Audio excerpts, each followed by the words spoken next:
The House will be in order. The chair lays before the House a communication from the Speaker.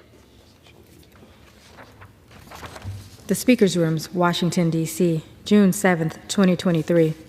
I hereby appoint the Honorable Cliff Bentz to act as Speaker pro tempore on this day. Signed, Kevin McCarthy, Speaker of the House of Representatives. Pursuant to the order of the House of January 9, 2023, the chair will now recognize members from lists submitted by the majority and minority leaders for morning hour debate. The chair will alternate recognition between the parties with time equally allocated between the parties and each member other than the majority and minority leaders, and the minority whip limited to 5 minutes, but in no event shall debate continue beyond 11:50 a.m. The chair recognizes the gentleman for Virginia, Mr. Klein, for 5 minutes.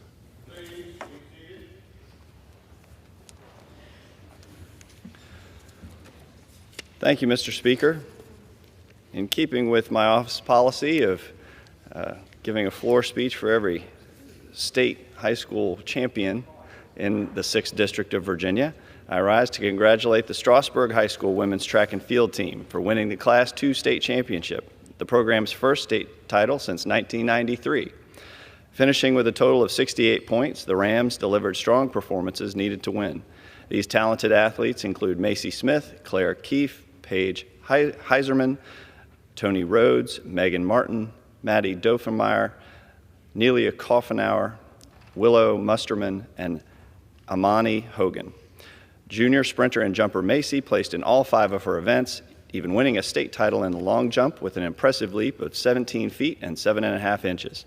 Senior hurdler and jumper Maddie also placed in 4 events, winning 2nd place in the high jump. And taking home the state title in the 4x800 meter relay were Claire, Tony, Paige, and Megan, beating the runner-up by over 12 seconds.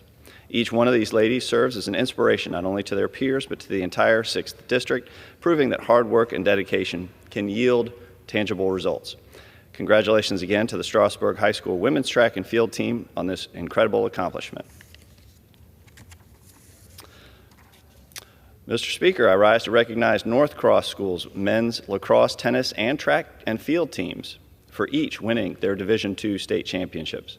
The men's lacrosse team secured its 3rd consecutive title with an outstanding 15-6 final score, making this their 4th championship win in 5 years. The lacrosse win was propelled by senior Joe Mason's 6 goals, as well as by the sticks of seniors Caleb Thompson and Ian Can, whom each added 3 goals to the tally. Over at the tennis courts, the Raiders men's team captured its 2nd state title since 2016 with a 5-4 victory.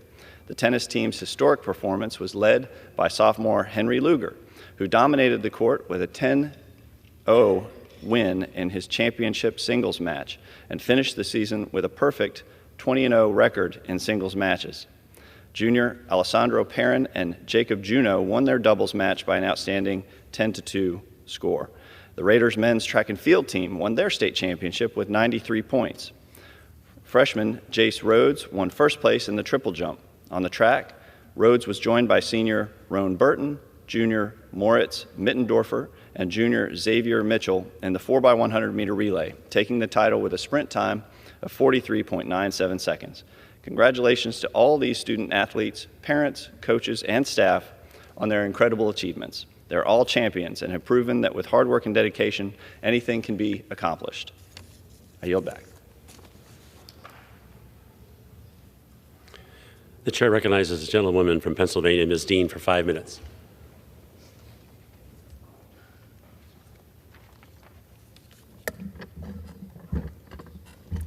I thank you, Mr. Speaker. In the past year, you might have noticed a difference while doing your taxes. If you called IRS with a question, you waited on the phone for maybe 5 minutes instead of 30 or more from years past. If you got your tax refund in a reasonable amount of time, there's a difference. And if you're one of the Americans who attempted to evade taxes and ended up paying your fair share, you can thank the Inflation Reduction Act for that. This historic legislation has enabled the IRS to be better funded, better staffed, and better at getting hard-earned money back to the people. And my constituents have noticed. When we legislated $80 billion over the next decade to modernize IRS, Republicans set out spreading disinformation and fear, agents coming out to get you. They were wrong. They knew that was not the case, but they wanted to demonize IRS anyway. Instead, what happened, we saw improvements. In one of the most immediate results from a bill I've ever seen, wait times are down to 4 minutes across the country. Tax returns are arriving without months-long delays. In my own office, we had more than 250 cases open at any one time trying to help constituents. Now that number is below 60. But again, Republicans launch an attack on IRS funding during their manufactured debt ceiling crisis of the last few weeks. Thankfully, their success against IRS was limited. They were able to claw back only a small portion of that funding that we set forward. Still, their opposition is incomprehensible. Republicans say they don't like government, that government doesn't work. President Biden and congressional Democrats reveal that when we fund government properly, it does work. And I want to say I thank the IRS team for their hard work on behalf of my constituents and Americans all across this country. Mr. Speaker, every year in this country, 43,000 people, 44,000 people, one year as high as 49,000 people die of gun violence. Every single day, we lose people in this country to gun violence. 54% of that horrific number is gun violence suicide. And when this week the Gun Violence Prevention Task Force held a hearing, and we had 6, 8, 9 folks testifying before us, folks who had survived mass shootings, folks whose family members lost their lives due to gun violence, suicide, folks who had accidental shootings take place in their communities and harm and take the lives of others. When we asked for a committee room in this Capitol in order to host that testimony and to learn something more about it, guess what happened? It was Monday, a fly-in day, when these committee rooms are not busy. There was no room in the House for that committee to be hosted. So we had to go to the Senate. Committee chair after committee chair of the Republican Party, the majority party, denied us access to a committee room to simply hear the testimony of those who know something sad and tragic all too well about gun violence. So we had the benefit of the Senate giving us a small committee room where we were stuffed in advocates, victims, researchers, professors, and others. That should tell you all you need to know, America, about the shame of gun violence in our country and why we are so hampered in dealing with it. Gun violence death is preventable. It is an extraordinary scourge here in America, and yet we are blocked by Republican majority leadership who won't even give us a room to be heard. With that, Mr. Speaker, I yield back. The chair recognizes the gentleman from Texas, Mr. Weber, for 5 minutes. Thank you, Mr. Speaker. Today I rise to honor Mr. Bruce Spitzenagel and Grant Works. Mr. Speaker, whereas 48 years ago, Mr. Bruce Spitzenagel started work as a city planner for Texas City, and a year later became the assistant planning director for Pasadena, Texas. These positions led to the founding of a company in 1979 that would eventually become Grant Works, benefiting state, county, and city governments with services to facilitate resilient infrastructure facilities, economic development, single-family and multifamily affordable housing. And whereas Grant Works provides the knowledge of both state and federal programs to address the primary needs of local governmental localities, to serve their constituents with facilities and housing components to create a more resilient future for their communities. And whereas Mr. Spitzenagel and his lovely bride, Jody, utilized the principles learned through years of experience to expand vital services not offered by other companies, assisting more than 450 cities and counties across the state, and recognizing the need to expand services to address disaster recovery assistance, beginning with Hurricane Rita and continuing with Hurricanes Dolly, Ike, and Harvey, as well as other federally declared disasters to this day. And whereas Grant Works record of service continues by assisting with the acquisition and management of financial awards for resilient infrastructure, having managed over $8 billion of assistance for local government and provided administration services for over 5,000 single-family units for low and moderate income houses. And whereas recognizing the needs of other Bruce and the GrantWorks culture of service to those they serve, the company matched 100% employee contribution for many years, supporting food pantries, and has assisted thousands of households with relief from medical debt. And whereas GrantWorks created an ongoing scholarship program in recognition of a valued employee in her name, Betty Collier, upon her passing, to the Texas Municipal Clerks Association, a professional organization dedicated to serving the demands of excellence in Texas local government. And whereas since Hurricane Harvey made landfall in Rockport, Texas on August 25th, 2017, GrantWorks contributed an executive staff member to assist the county for over 1 year with emergency management support at no cost. And whereas GrantWorks to this day ranks #1 in serving more Texas cities and counties with the widest range of program offerings than any other company in Texas, therefore I, Randy Weber, the representative of Texas 14th District, do hereby proclaim an official recognition of Bruce Spitzengle and GrantWorks Incorporated for tremendous work serving the needs of the families and local government. Mr. Speaker, I also rise to honor Steve Matero, whereas just 35 years ago, Mr. Matero founded Servant Builders as a recovery mission geared toward helping young men with addiction learn a trade in construction while rebuilding relationships with families and communities. And whereas Servant Builders provided job training and placement assistance for over 200 men, enabling a better future for their entire families. And whereas Mr. Matero utilized the same principles learned through Servant Builders in launching DSW Homes in Southeast Texas in 2009, to assist rebuilding homes following Hurricane Rita, often providing job training assistance to the very men whose homes were being rebuilt.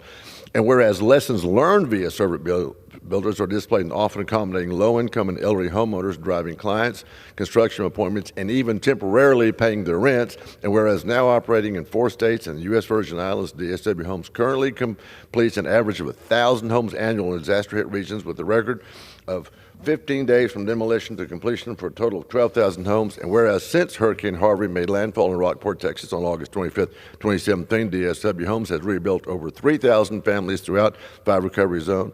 Now, therefore, I, Randy Weber, as the representative of Texas 14th District, and Michael Cloud, representative of Texas 27th District, on June 25th, actually that would be today's date, it should be, of 2023, do hereby proclaim an official recognition of Steve Matero for tremendous work with Servant Builders and DSW Homes. Mr. Speaker, I yield back. The chair recognizes the gentlewoman from Pennsylvania, Ms. Scanlon, for 5 minutes. Thank you, Mr. Speaker. I want to share with you and with the American people a conversation I recently had with a group of children's doctors because it's haunted me ever since. These busy doctors who work at some of our nation's finest pediatric hospitals and practices took the time to travel to D.C. because they wanted to help members of Congress understand the ever-expanding and heartbreaking toll that gun violence is taking on children and our communities every day. They came to D.C. to beg lawmakers, not for thoughts and prayers, but to pass common sense gun safety laws that will help them stop this epidemic. We now know that firearm injuries are the leading cause of death for children and teens, but they see it firsthand. And the stories these doctors shared of the injuries and death that they have to deal with on a daily basis were shocking. But what really struck me was the raw pain in their faces and in their voices as they shared those stories. Think about it. These doctors have dedicated their lives to caring for children, and now they're reeling from the trauma of having to face, day in and day out, the toll that our nation's gun violence is taking on those children, knowing that the lion's share of this pain and death is preventable if lawmakers only had the courage to act. The stories these children's doctors told broke my heart, and today I want to share their words with you. One said, "As a primary care pediatrician in Philadelphia, my heart stops every time I see on the news that a young person has been shot and killed. I fear they're my patient. I'm sick that these young people that I watch growing up are being murdered on the streets by gangs. Something must change." Another said, "I'm haunted by the image of a child's shoe. My patient, A young boy with autism was at a community July 4th celebration with his family when they heard shots. The family ran, and in the chaos that ensued, his shoe fell off and was lost. For weeks after the shooting, this child didn't have the words to describe what he was feeling, but he kept asking, "Where's my shoe?" He was clearly impacted by the events and was having trouble sleeping. Although this child and his family were physically unharmed, the question, "Where is my shoe?" is evidence of a child, family, and community traumatized yet again by gun violence. Another was a neonatologist, a baby doctor. She said, "You might think I would never see my patients be impacted by gun violence, but sadly, I've seen too many families impacted. Mothers tell me about close calls they had with gun-related violence. After all, pregnant and postpartum women are more, not less, likely to experience abuse and assault. I've had patients who were born early and delivered frantically in an attempt to save their lives and the lives of their shot mothers. Patients have fathers, siblings, aunts, uncles, and grandparents who are disabled or dead because they were shot. I should not see this so often, babies whose lives begin shrouded in trauma because we do not have background checks and red flag policies." Another said, "As a pediatric emergency physician, I face the effects of gun violence daily. I tell devastated parents that their toddler has been fatally shot by a sibling playing with a handgun. I scramble to rapidly transfuse blood into children caught in the crossfire of gang violence. I exit trauma bays covered in the brain matter of teenagers who've made the tragically final decision to end their lives with a gun. And if I'm lucky, I find a moment to grieve these losses before moving on to the next patient in need of my care, a child struggling with depression after losing a family member to gun violence. This is my reality. It's heartbreaking, and it must stop." And finally, one said, "I'm also a mother who spends sleepless nights Googling bulletproof backpacks every time an AR-15 has turned other mothers' children into sitting ducks at their schools. I shouldn't have to worry that someone with a mental health disorder can go to a store, buy a weapon of mass destruction, and that same day shoot my little boys as they sit sounding out letters. But because of our laws, that dull, familiar fear rears its head often when I drop them off at school. It doesn't have to be this way." She's right. They are right. It doesn't have to be this way. It must stop. We don't have to live this way. There are laws that can help turn the tide. And this shouldn't be a partisan issue. Children are being shot every day, regardless of their family's party affiliation. Mr. Speaker, our communities are begging the Republican majority to come to the table and find common ground to pass comprehensive, common sense, and constitutional legislation that will end this epidemic. The American people overwhelmingly support background checks, safe storage, red flag laws, and limiting access to assault-style weapons because they understand the Second Amendment is not a suicide pact. I yield back. Chuck recognizes the gentleman from Guam, Mr. Moylan, for 5 minutes. Thank you, Mr. Speaker. As Guam continues to recover from the wrath of Super Typhoon Mawar, I would like to take this time to thank the many selfless heroes who worked and continue to work endless hours to ensure that our community reaches normalcy, or at least to some degree of it. The crews from the Guam Power Authority and the Guam Water Works continue to work to the wee hours of the morning to ensure that power and water are restored in homes and businesses, as these represent the first step towards normalcy. The men and women from the Department of Public Works, along with the Guam National Guard and even Hawaii National Guard, who have and continue to remove debris throughout the island. Our hardworking men and women in healthcare, many of whom worked bravely throughout the storm and who had to pull various roles, inclusive of ensuring that the floors didn't get flooded in the rooms their patients as the storm extended its stay in Guam. Our brave men and women in public safety, who just as many of our healthcare workers braved and worked throughout the storm, and today continue to ensure that the many dark streets and neighborhoods are well patrolled from the Sakis. Our federal partners from FEMA, SBA, HHS, Army Corps of Engineers, and the list goes on, many who got to the island prior to Mawar and those who came in after, who are fulfilling many roles inclusive of ensuring that the basic necessities such as water, MREs, generators, cots, tents, and so much more get to the community. And of course, to assist the island residents apply for the many federal benefit programs available.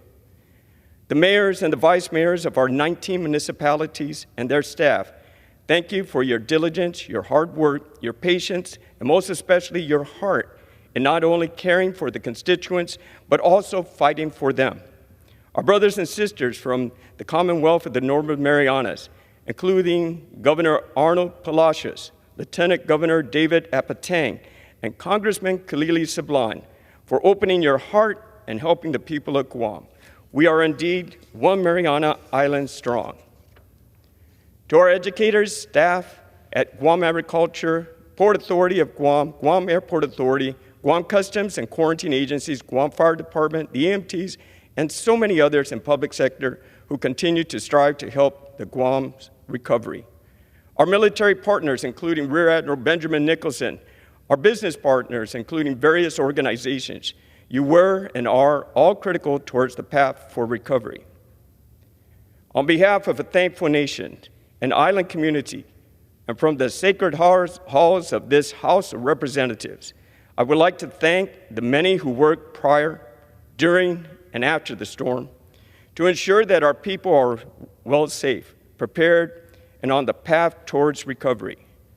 Many of you left behind your families, your homes, and in some cases, your personal recovery to help our community overcome the latest challenge.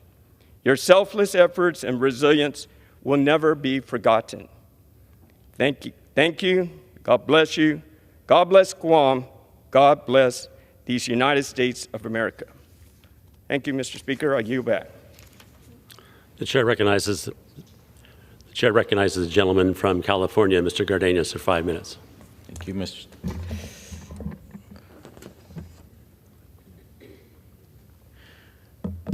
Thank you, Mr. Speaker. I rise today to honor the life of Bert Bachman, one of the San Fernando Valley's most treasured community members. We lost Bert last month at 92 years of age. A catalyst in the prosperity of the San Fernando Valley, Bert was a beloved friend, husband, father, grandfather, great-grandfather, great-great-grandfather, and my friend. Bert's impact began as a Galpin Motors salesman in 1953, when he was only 22 years old. Determined to succeed, he was the general manager by 1957. Bert was named president by 1964 and became sole owner in 1968. As a salesman, Bert's desire to put the customer first by demonstrating his honesty and integrity was seen as an unusual practice, but it soon became the trait he and Galpin Motors were known for. Even as the company continued to grow, Bert always said that he, along with every employee of Galpin Motors, goal is to serve the customer first. Employees who did not agree with this message were told, quote, go work for the competition. Galpin Motors expanded from a tiny 3-car dealership to an automotive enterprise with a large showroom, a retail store, restaurant, and other amenities.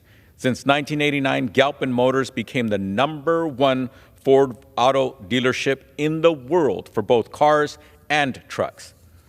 Dedication to customer service helped the company grow, eventually expanding to include 12 brands.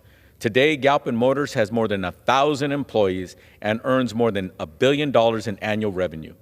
Bert has always been on the cutting edge of customizing cars as a dealership level for his customers. He called it galpanizing, which would include custom paint jobs and bodywork, interiors, and conversions. Bert would push for innovative concepts such as the introduction of European sunroof technology to America, which were hugely popular in sunny Southern California. Innovation and customization are central concepts of Galpin Autosports, which designed and built custom vehicles for enthusiasts and celebrities alike.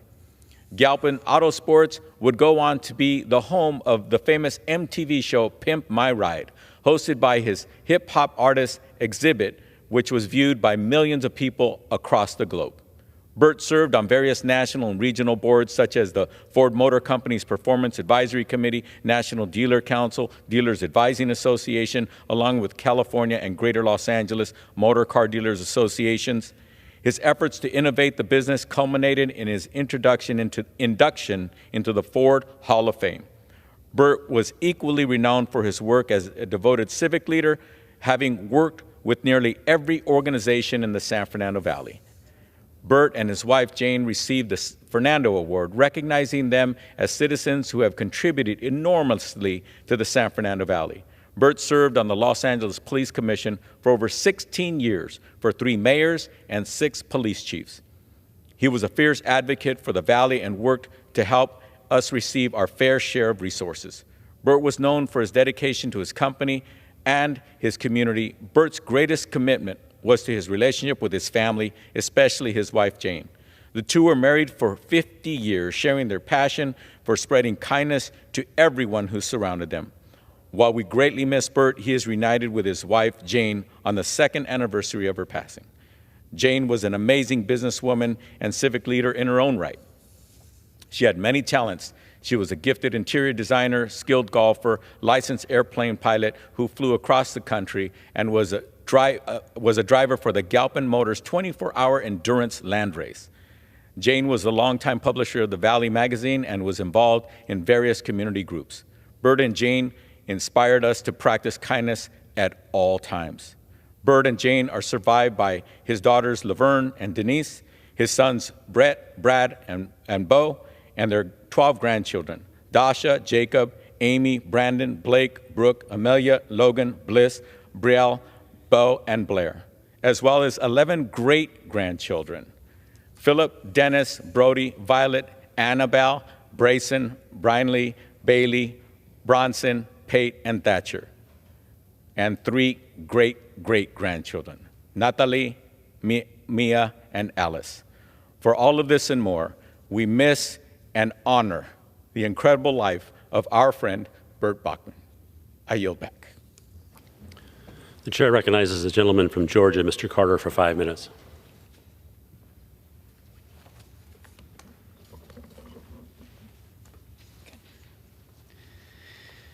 Mr. Speaker, I rise today to honor the life and legacy of Mr. Albert Shelander, a courageous veteran and dedicated community developer. At just 18, he served in the U.S. Navy during World War II, spending 2 years on the USS Janssen destroyer escort in the Philippines. Upon coming home, he attended Emory University, where he served as the captain of the college's golf team. After graduating, Albert dedicated his life to making good things happen in Glenn County. For 25 years, he served as director of the American National Bank of Brunswick and helped develop hundreds of acres of real estate throughout Brunswick and St. Simons Island. As a member of the Salvation Army, he rang the bell regularly at Christmas and also served as senior warden at his local church for 6 years. Mr. Albert founded a 150-unit retirement home in Brunswick and directed its growth for 40 years. He was also an active leader in the Museum of Coastal History, Glenn County Chamber of Commerce, Brunswick Rotary Club, and Brunswick Country Club. There's no doubt Albert's involvement in our community helped shape thousands of lives for the better, and I mourn his passing greatly.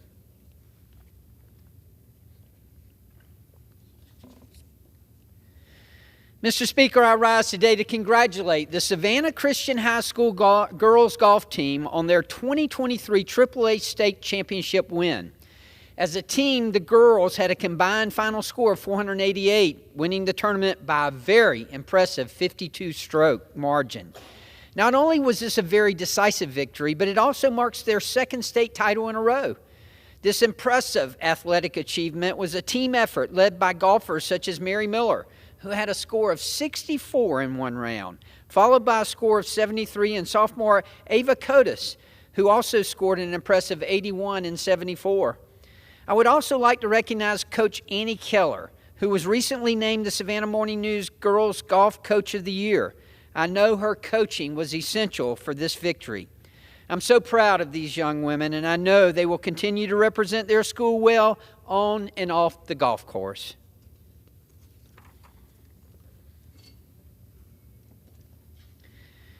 Mr. Speaker, I rise today to congratulate Mr. Terry Tolbert on his 50th anniversary working at the Economic Opportunity Authority of Savannah-Chatham County. Mr. Tolbert has truly been promoting positive change his entire life. He grew up in Savannah near Crawford Square, where he began his career with EOA as a teenager, eventually becoming the youngest member on their board of directors. He also served on the Region 4 Youth Council, covering 8 southern states. With each year that passed, Mr. Tolbert's impact grew as he implemented programs to help the disenfranchised, such as homeless, veterans, foster grandparents, and low-income families. He has an infectious can-do attitude and always emphasizes the importance of never giving up.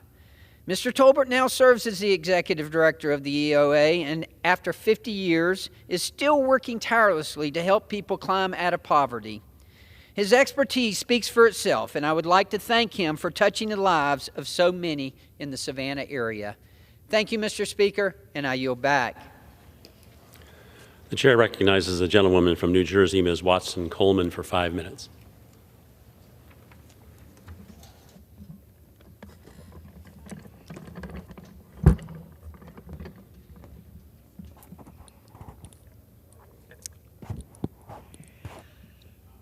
Mr. Speaker, I rise today on behalf of black women and girls everywhere. While black women play one of the most active and essential roles in our economy, we continue to be left behind and are the ones who are hit the hardest by economic downturns. Every day, black women face seemingly insurmountable challenges, ranging from structural barriers to systemic inequities that can hinder us from achieving full and meaningful lives. According to Building an Economy for All, Building a Black Woman Best Legislative Agenda, a comprehensive report that provides compelling and connective legislative policy proposals to improve the lives of black women. When we center and uplift black women, we are in fact uplifting everyone. At its core, Black Women Best serves as a blueprint, economic, racial, and gender prosperity. And today, the Congressional Caucus on Black Women and Girls, which I co-founded and co-chair, released an updated report outlining a legislative agenda informed by the Black Women Best framework. The report's policy proposals include everything from maternal health to criminal justice reform to food injustice and breastfeeding injustice, all of which demonstrate just how vital it is to craft legislation that benefits all communities. Soon, I will reintroduce the Black Women Best resolution to address the systemic injustices black women and girls face and to encourage Congress to craft legislation that benefits every American as laid out by the Black Women Best framework, which was developed by former Labor Department Chief Economist Janelle Jones. These policies all have two things in common. They bring black women from peril to prosperity, and they benefit the economy as well. Black Women Best is about giving black women the freedom to thrive, the freedom to stay employed, and the freedom to continue driving our nation's economic growth. Equity-focused legislation uplifts not just black women, but our entire economy. If we're going to change anything, we need to start giving black women and girls the very tools that they need to thrive. Black women and girls are the missing piece to securing our nation's future. And I hope that every single one of my colleagues, Democrat and Republican alike, support the Black Women Best resolution. Every action we take towards bettering the quality of life for black women and girls everywhere is a step in the right direction. Thank you, and I yield back. The chair recognizes the gentlewoman from Indiana, Ms. Sparks, for 5 minutes. Mr. Speaker, I rise today to honor our heroes who risk their lives for our freedoms and those who paid the ultimate sacrifice. I would like to share with you and the American people a memorial service note that my friend, Lieutenant Colonel in Special Operations, David Strisco, wrote for his fallen brother, Master Sergeant Benjamin Franklin Bittner, who was killed in action in Afghanistan in April of 2011. Quote, "What does it mean to honor the fallen? In a word, rise. Rise to the occasion. It is easy for us to conflate remembrance with honor because we all want to honor the ultimate sacrifices made by our brothers. And the easiest way is to do that is by remembering them. Undoubtedly, the greatest travesty of a free nation is when it forgets the sacrifices that keep them free. But remembering is only the passive aspect of honor. It is only when our suitable action accompany our remembrances that we truly honor their sacrifice. But what actions truly honor?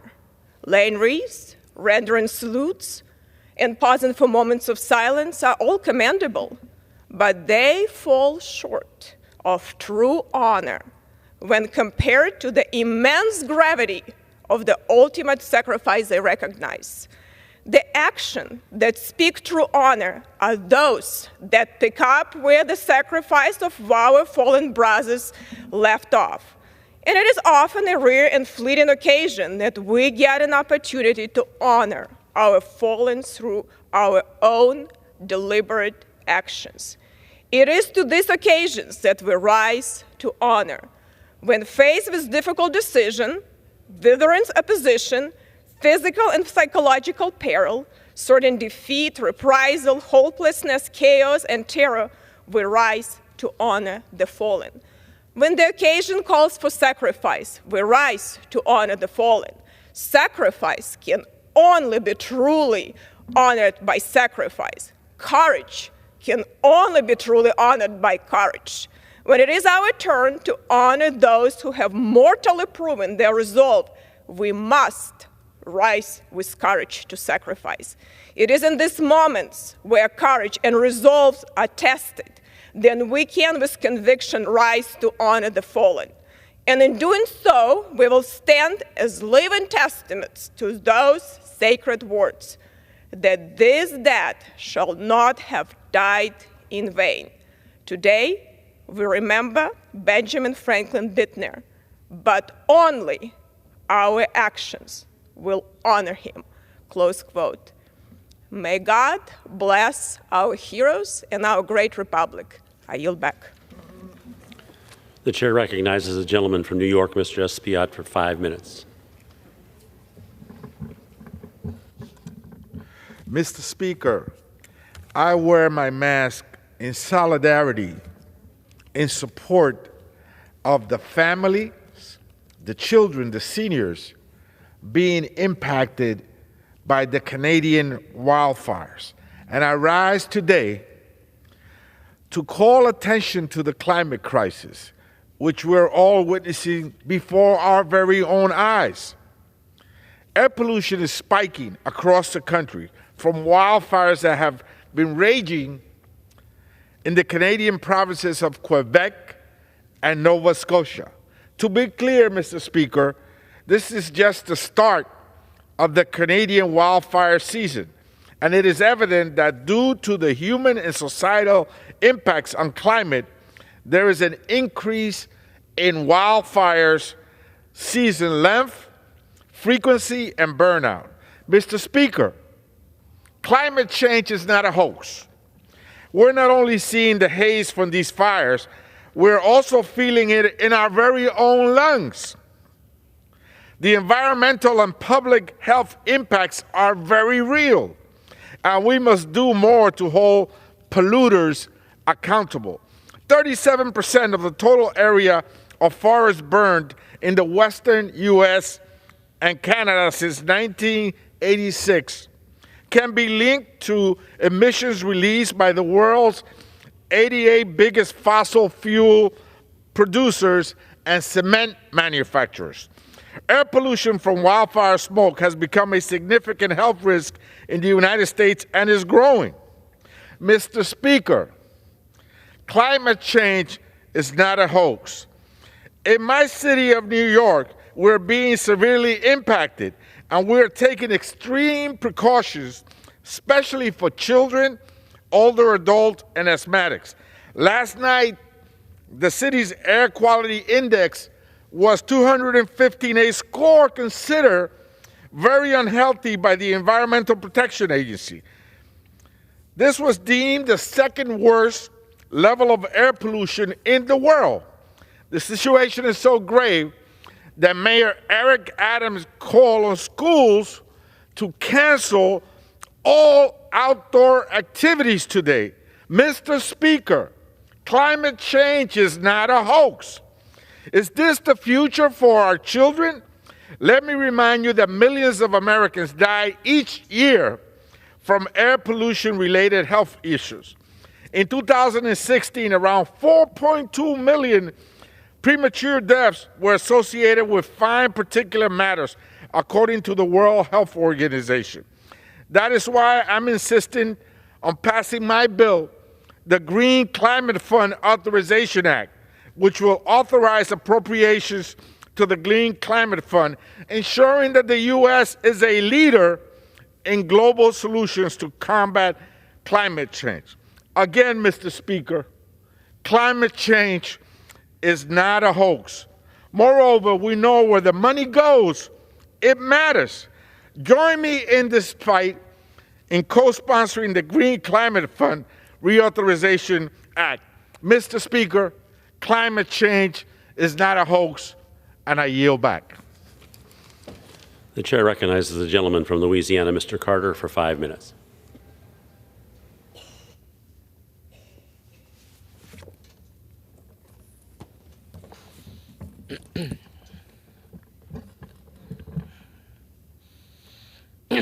Thank you, Mr. Speaker.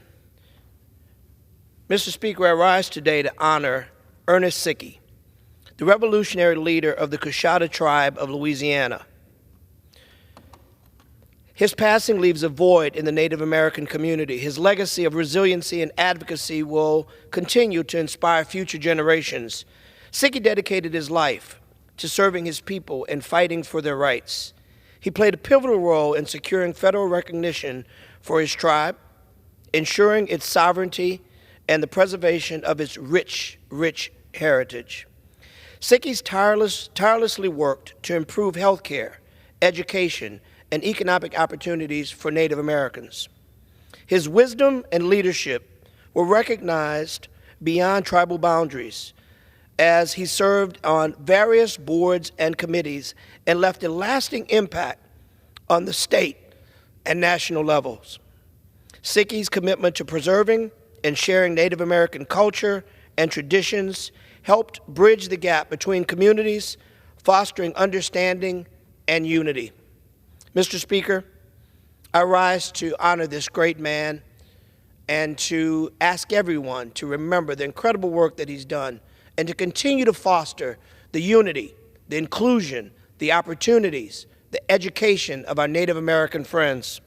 Ernest Sickey will be remembered as a trailblazer, an advocate, and a visionary leader.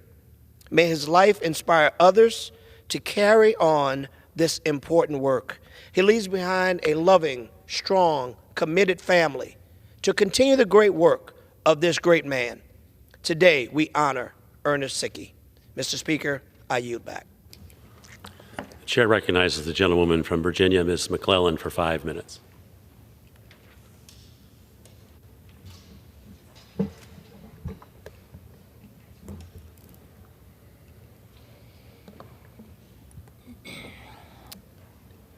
Mr. Speaker, yesterday the students of Huguenot High School in Richmond, Virginia celebrated their graduation.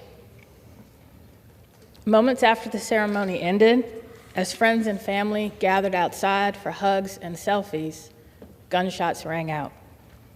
Panic ensued. And when the dust settled, a graduate, Sean Jackson, was dead. He was 18 years old. Sean's stepfather, he came to celebrate with him, Renzo Smith, was dead.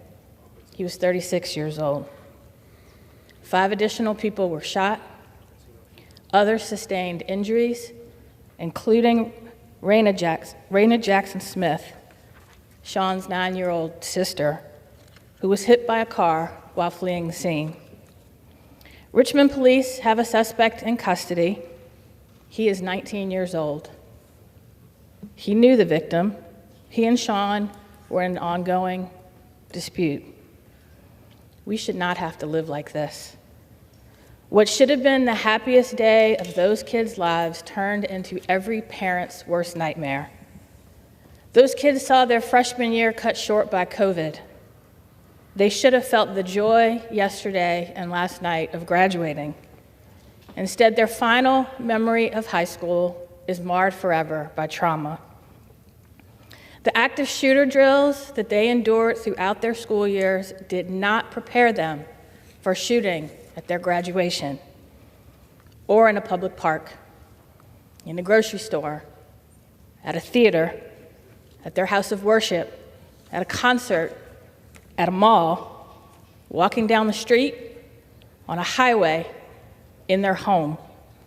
Where are they safe?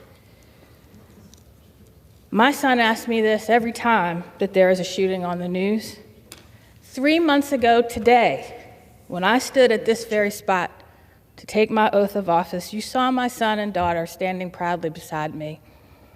You saw how excited my son was. You saw his dance moves. 4 days later, one of his classmates shot himself accidentally with a gun he was using in a prop to record a video. He died. Last night, my husband and I had to tell our children that they're not going to school today and possibly for the rest of the year because of a shooting at a graduation less than a mile from our home. Every time there is a shooting, we go through this same routine. Every time my son is afraid, wondering, will he be next? And I hug him and I say, I am doing everything within my power to keep you safe. As a state legislator in Virginia, I was proud to pass several pieces of gun violence prevention measures to do just that, including securing $12 million in funding to invest in our communities to address the root causes of gun violence.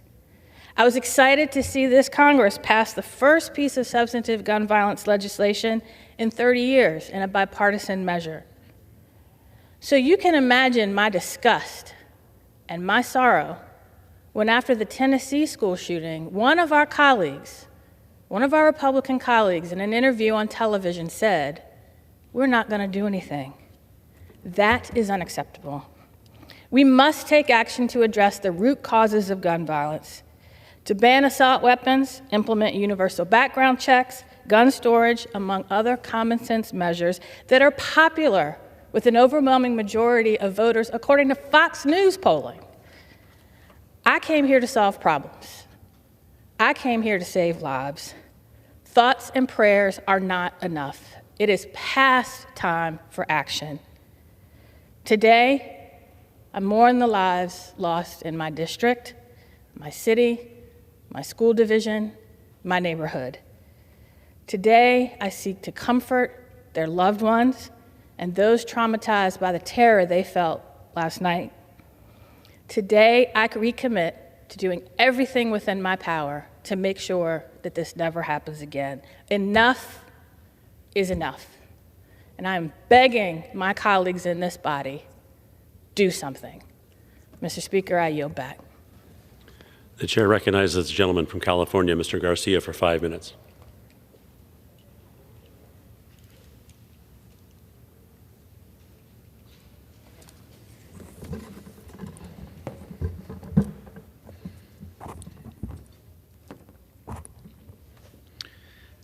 Mr. Speaker, the House Library is open.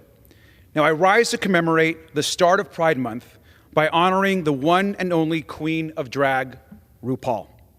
An artist, a philanthropist, and a barrier breaker, RuPaul Charles has become an American phenomenon and an icon. Nobody has more charisma, uniqueness, nerve, and talent than RuPaul Charles.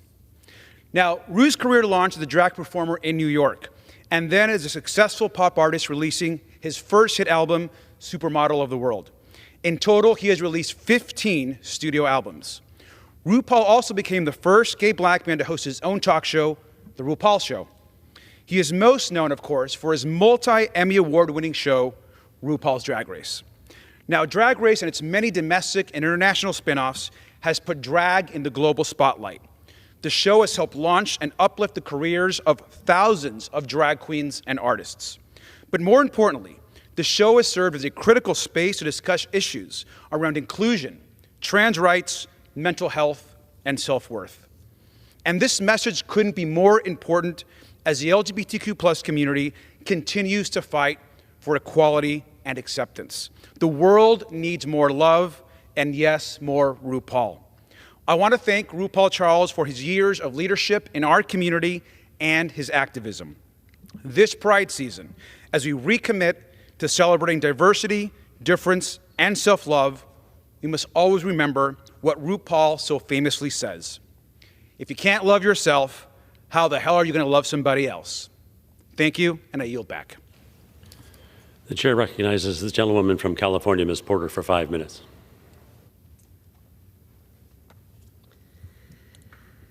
In 2018, a state law required licensed child care centers to test their water for lead every 5 years.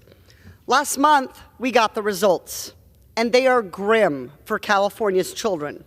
1 in 4 California child care centers has dangerously high levels of lead in their drinking water. Lead exposure seriously harms children's health, damaging their brains and nervous systems. Frighteningly, children exposed to elevated levels of lead are often asymptomatic, but the damage is irreversible. Many of the worst facilities for lead levels are in low-income areas or communities of color. Congress took a step in the right direction when we passed the bipartisan infrastructure law, which invested $15 billion to remove and replace lead service lines. But there is more work to be done. Children are our future, and we owe it to every American to protect all kids' safety and well-being. I rise to celebrate labor champion and proud Californian Randy Kammack. This month, Randy will retire from his post as president of Teamsters Joint Council 42, where he fought alongside some 200,000 working members and retirees for 14 years. Randy's time in organized labor began in 1967, when he started as a delivery driver in Los Angeles, California. From there, he went on to spend 42 years as a business agent, becoming a member of the Governor's Freight Advisory Committee and serving as a vice president of the State Labor Federation. Randy is also a proud U.S. Air Force veteran, and I join millions in thanking him for his service to our country. I am honored to celebrate Randy on the House floor today and extend my deepest gratitude to him for his many years advocating for California's workers. I rise to commend the innovation happening in Orange County and across California. Last year, I was proud to celebrate NASA's successful Artemis I mission. Nearly a dozen businesses in my district played a direct role in supplying the necessary components to make Artemis I possible. With dozens of contributing businesses across Orange County and over 500 companies employing 16,000 people statewide, California had more people working on Artemis than any other state. Orange County has a storied history in the aerospace industry. It has been home to several of NASA's most critical partners for over 60 years, dating back to the Apollo missions. I'm proud that Orange County and California continue to advance science, strengthen our economy, and push the limits of what's possible. I rise today to commend Orange County leaders for their recent decision to establish an Office of Immigrant and Refugee Affairs.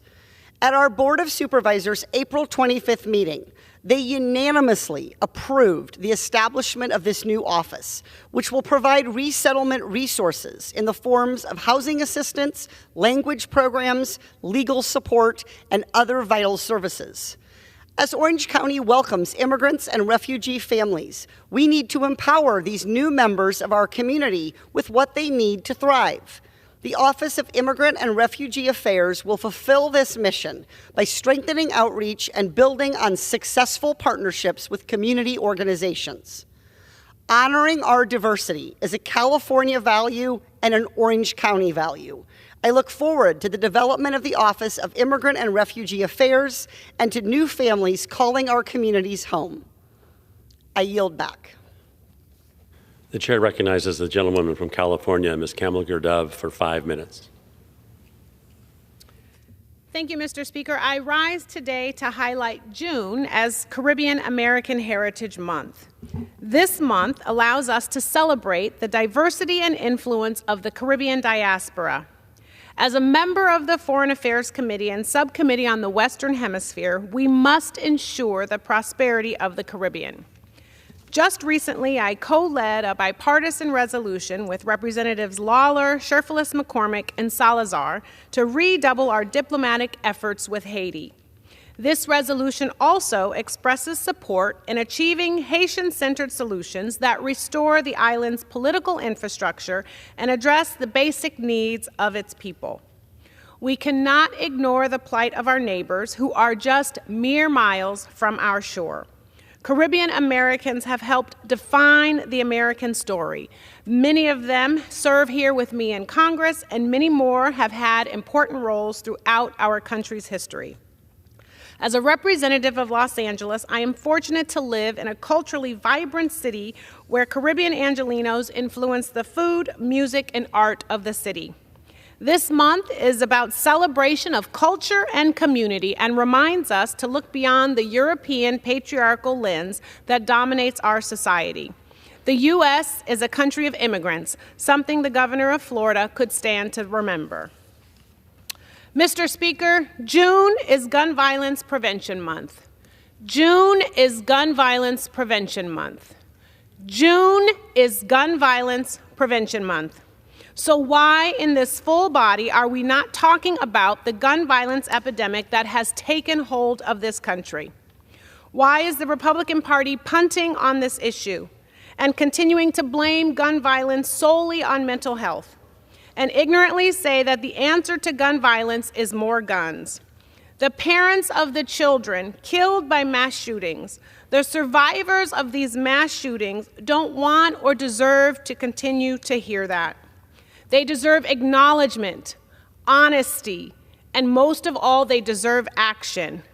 They deserve a Republican Party that cares as much about this issue as they do stovetops, which when you think about it is incredibly painful and disrespectful. Republicans seem to want to talk about everything except gun violence. Everything except gun violence. Everything except gun violence. And that silence on this issue is tantamount to blaming the victims. That failure to act is equivalent to disregarding these victims' lives and dismissing their deaths. Mr. Speaker, June is Gun Violence Prevention Month. June is Gun Violence Prevention Month. So let's act like it. I yield back. Pursuant to Clause 12A of Rule 1, the chair declares the House in recess until noon today.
The House will be in order. The prayer will be offered by Chaplain Kibben. Would you pray with me? Eternal God, when the earth was without form and void, you spoke. Speak now into our world, a world bereft of peace and security in almost every corner of the globe. Speak now into the senseless conflict in Ukraine. Speak now into the meaningless disputes within communities here at home. Speak now into the confusion of tempers and tensions that transpire even among colleagues. Darkness has invaded the homes of the destitute who take cover in war-torn cities, enduring days without electricity. Ukrainians and all those who live in the deep of war's long night long for your words. Let there be light. Innocents who hide in the shadows of homelessness or abuse yearn to hear you to command the light to be separated from the darkness. Water's unleashed violence threatens whole regions of Ukraine after the destruction of dams and critical infrastructure. The shortage of water jeopardizes American homesteads and harvests. Send your divine spirit to move over the face of these hostile and deficient waters and bring order into the chaos. In the newness of this day, God, speak your word into the void. Send your spirit over the turmoil. Let there be light. Lord, in your mercy, let it be so. In your merciful name we pray. Amen. Amen.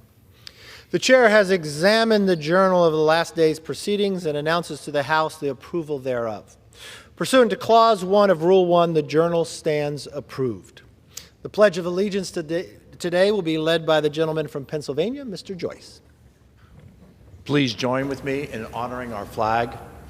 I pledge allegiance to the flag of the United States of America and to the republic for which it stands, one nation, under God, indivisible, and with liberty and justice for all. The chair will entertain up to 15 requests for 1-minute speeches on each side of the aisle. For what purpose does the gentleman from Pennsylvania seek recognition? Mr. Speaker, I rise to address the House and ask unanimous consent to revise and extend my remarks. Without objection, the gentleman is recognized for 1 minute. Mr. Speaker, when President Obama said that he would govern with a telephone and a pen, he was setting an example for his then vice president. Now, the Biden administration has attempted to enact a radical agenda through agency rulemaking. During his first year in office, President Biden finalized regulations that cost taxpayers more than $200 billion. This wasteful spending cannot be allowed to continue unchecked. It is essential that we pass the REINS Act and ensure that President Biden is forced to account for every wasteful dollar. This legislation would once again assert that Congress, and not the far-left Biden administration, has the power to create law. It's time to put a stop to the runaway spending. It's time to end the backroom rulemaking that has been the hallmark of the Biden administration. Thank you, and I yield.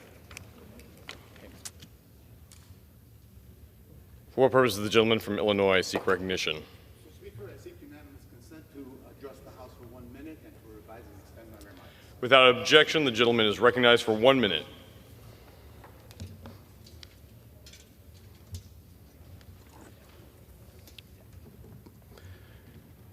Mr. Speaker, I rise today to honor a great organizer and community activist, a leader who fought the Chicago machine and built multiracial and intergenerational coalitions, my friend, political mentor, and compadre, Rudy Lozano. Tomorrow, June 8, marks 40 years since Rudy's life was cut short. A labor organizer, he fought for workers' rights. As a community activist, he fought for justice for immigrant families. Rudy brought together diverse communities to elect Harold Washington, Chicago's first black mayor, in 1983. Rudy knew political empowerment was vital to improving community conditions. My presence in Congress and the growing number of progressive Black, Latino, and Asian American elected officials in Chicagoland represents the enduring impact of his legacy. Let's continue his legacy by working in coalition to ensure a more inclusive politics for all. Que viva Rudy Lozano. For what purpose does the gentleman from South Carolina seek recognition? Without objection, the gentleman is recognized for 1 minute. Thank you, Mr. Speaker. Congratulations to the citizens of Bulgaria for formally approving their new government yesterday. After negotiations following 5 elections in 2 years, the National Assembly agreed to form a government where the Prime Minister will change hands halfway through. Lawmakers elected Nikolai Denkov, a chemistry professor and former education minister, as Prime Minister. In separate votes, legislators agreed that Maria Gabriel, a former European commissioner, will serve as deputy head of government and foreign minister. After 9 months, Denkov and Gabriel will switch positions for the rest of the term. Bulgaria is a valued American ally, appreciated for 80 years ago saving the Jewish population from Nazi extermination. Yesterday, Ambassador Georgy Panyatov was special guest of the Bulgaria caucus. The new coalition government pledged to keep Bulgaria, an important NATO and EU member, on a firm pro-Western track and supporting Ukraine against the Putin war crimes. In conclusion, God bless our troops who successfully protected America for 20 years in the global war on terrorism as it continues from the Afghanistan safe haven to America with open Biden borders. I yield back. Thank you. For what purpose does the gentleman from Tennessee seek recognition? Mr. Speaker, I ask unanimous consent to address the House floor and revise and extend my remarks. Without objection, the gentleman is recognized for 1 minute. Mr. Speaker, last week marked 14 years since the Tiananmen Square massacre. Up to 10,000 people were killed by their own government, run over by tanks and shot in the streets, all for demanding freedom. The grotesque actions of the Chinese military have been remembered throughout history, and today, China continues to target, abuse, detain, and remove opposition. It is important for the United States to make a statement condemning the evil regime, the CCP. That's why I'm introducing legislation that would rename the road outside the Chinese embassy to the Tiananmen Square Memorial Boulevard. America needs to take a strong stand against the human rights violations of the Chinese Communist Party.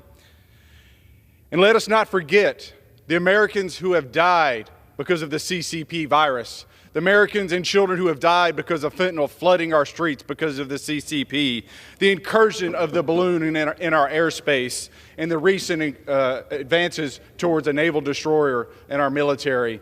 Mr. Speaker, it's time we stand and say no to the CCP. I yield back. For what purpose does the gentleman from Virginia seek the floor? Address the House for 1 minute. Without objection, the gentleman is recognized for 1 minute. Mr. Speaker, I rise today to recognize the service of 99-year-old Reverend Willard Smith of Pittsylvania County, Virginia. My office came to know Reverend Smith when he and his wife requested assistance with a federal agency, and we were more than happy to successfully resolve his case. Mr. Smith was drafted into the U.S. Army at age 18 during World War II, where as a member of the 553rd Quartermaster Service Battalion, he brought supplies to the front lines and prisoners back to camp. During the war, Smith came to know the Lord and relied on his Christian faith and the truth of the Bible for the strength to persevere through such challenging times. Upon returning home to Virginia after the war, Reverend Smith began serving the North New Hope Baptist Church congregation in Danville, Virginia, where he has faithfully pastored for over 60 years. Now at age 99, Reverend Smith continues to serve his congregation and give back to the Danville and Southside communities. I am honored to represent wonderful constituents of Virginia's 5th District, such as Reverend Smith, who's an example for all Americans to follow. And I yield back. For what purpose does the gentleman from Tennessee seek recognition? Thank you, Mr. Speaker. I seek unanimous consent to address the House for 1 minute to revise and extend my remarks. Without objection, the gentleman is recognized for 1 minute. Thank you, Mr. Speaker. I rise to honor the life of former Knox County Executive Dwight Kessel, who passed away on June 3rd at the age of 96. Dwight was born to Wayne and Edith Kessel in Beckley, West Virginia. After serving in the United States Navy during World War II, he came back to Knoxville and graduated from the University of Tennessee with a degree in industrial engineering. Dwight started his political career in 1963 by serving on the old Knoxville City Council, then as a county clerk, and eventually became the Knox County Executive in 1980, which is a position we now call the Knox County Mayor.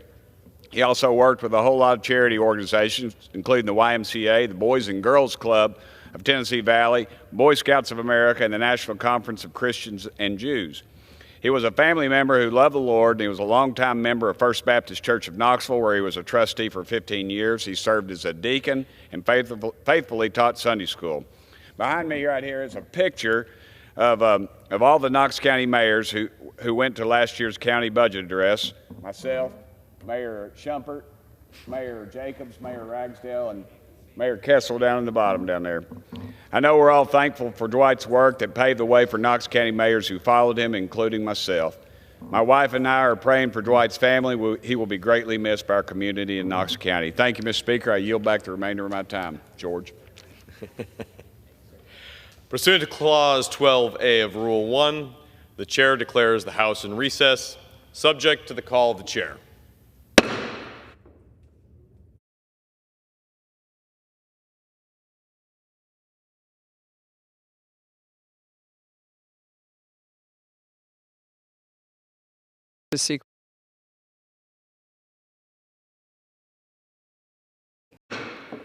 The Chair announces the Speaker's appointment pursuant to Section 1092B1A of the James N. Inhofe National Defense Authorization Act for fiscal year 2023, Public Law 117-263, and the order of the House of January 9, 2023, of the following individual on the part of the House to the National Commission on the Future of the Navy. Mr. Scott O'Neill of Ridgecrest, California. The Chair lays before the House a communication. The Honorable, the Speaker, House of Representatives, sir. Pursuant to the permission granted in Clause 2H of Rule 2 of the Rules of the U.S. House of Representatives, I have the honor to transmit a sealed envelope received from the White House on June 7, 2023, at 5:58 p.m., set to contain a message from the President, returning, without his approval, House Joint Resolution 45. Signed sincerely, Kevin F. McCumber, Deputy Clerk. The Clerk will report the veto message.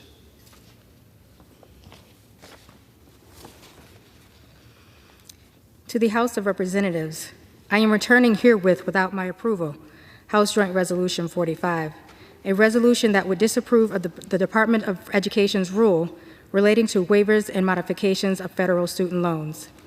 Since day one, my administration has been fighting to make college cheaper and the student loan system more manageable for borrowers. My administration has championed the largest increase to Pell Grants in the last decade, a combined increase of $900 to the maximum award for students over the last 2 years, and has a plan to double the maximum Pell Grant by 2029 to nearly $13,000. This means more money in students' pockets to pay for college. To help individuals who had to borrow to go to college, my administration has been building a student loan system that works. The Department of Education has proposed the most generous repayment plan ever, which will cut undergraduate loan payments in half. It has also reformed the Public Service Loan Forgiveness Program to make it easier for hundreds of thousands of public service employees to get debt relief they deserve. The pandemic was devastating for families across the nation. To give borrowers the essential relief they need as they recover from the economic strains associated with the COVID-19 pandemic, the Department of Education created a program to provide up to $10,000 in debt relief and up to $20,000 for Pell Grant recipients, reaching more than 40 million hardworking Americans.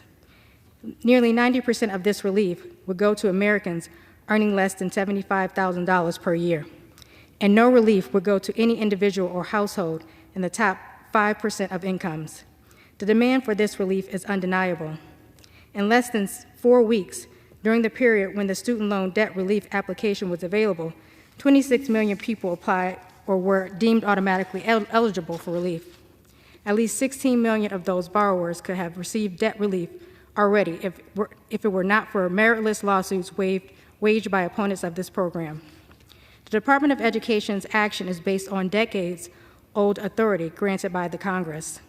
Multiple administrations over the last 2 decades have used this authority, following the same procedures as my administration, to protect borrowers from the effects of national emergencies and military deployments.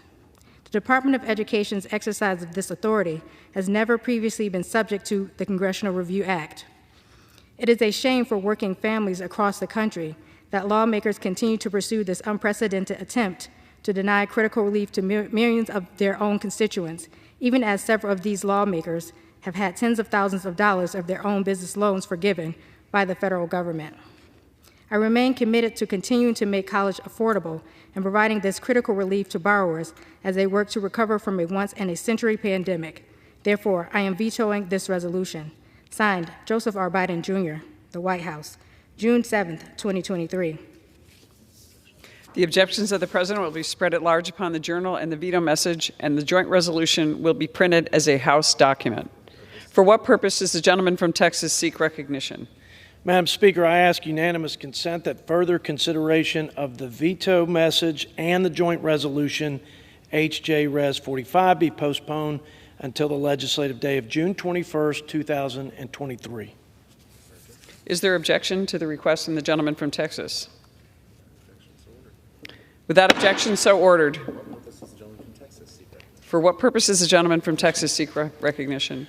Madam Speaker, I ask unanimous consent that when the House adjourns today, it adjourn to meet at 9 a.m. on Friday, June 9th, 2023, and further, when the House adjourns on that day, it adjourn to meet on Monday, June 12th, 2023, when it shall convene at noon for morning hour debate and 2 p.m. for legislative business. Is there objection to the request from the gentleman from Texas? Without objection, so ordered. For what purpose does the gentleman from Texas seek recognition? Madam Speaker, I move that the House now adjourn. The question is on the motion to adjourn. Those in favor say aye. Aye. Those opposed, no. In the opinion of the chair, the ayes have it. The motion is adopted. Accordingly, the House stands adjourned until 9 a.m. Friday, June 9th, 2023. That's it.